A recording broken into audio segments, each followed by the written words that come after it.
محترم بزرگوں اور عزیز دینی بھائیوں،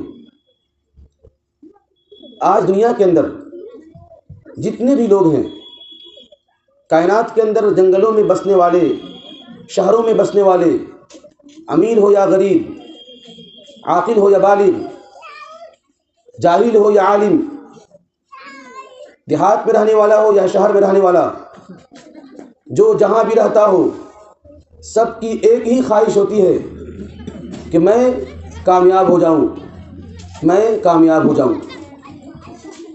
چھوٹے بچے سے لے کر بوڑھے تک، پڑھنے والے بچوں سے لے کر ان پڑھ اور گنوار تک، جتنے لوگ ہیں، جتنے انسان ہیں اس دھرتی پہ، سب کی ایک ہی خواہش ہے کہ میں کامیاب ہو جاؤں، میں کامیاب ہو جاؤں۔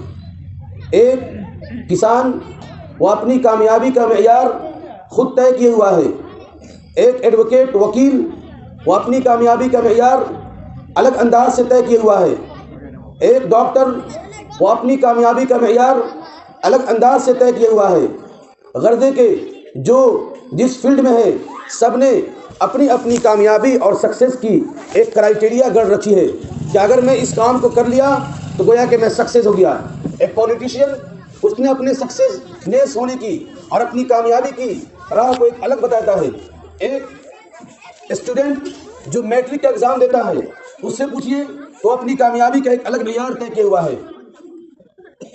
لیکن ان تمام لوگوں کے معیار اور کرائیٹیریا جب اس کو قرآن و سنت کے دائرے میں رکھتے ہیں تو قرآن کہتا ہے کہ فمن زحزح عن النار وادخل الجنة فقد فاز، کہ جو جہنم سے بچ کر جنت میں جانے والا بن گیا فقد فاز، وہی کامیاب۔